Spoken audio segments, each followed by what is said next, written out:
Сейчас я за 90 секунд покажу, как сшить семейные трусы. Возьмем ткань, иглы 70 и нитки в цвет.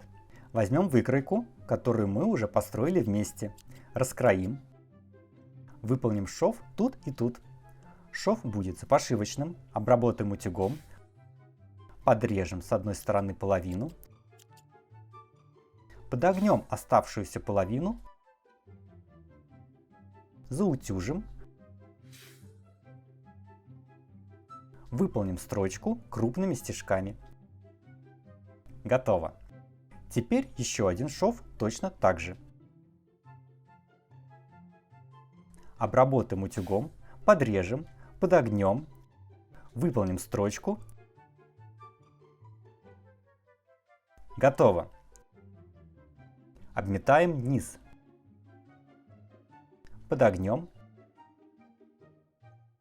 выполним строчку.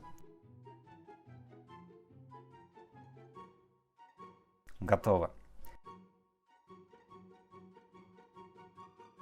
Возьмем резинку, распределим равномерно и пришьем.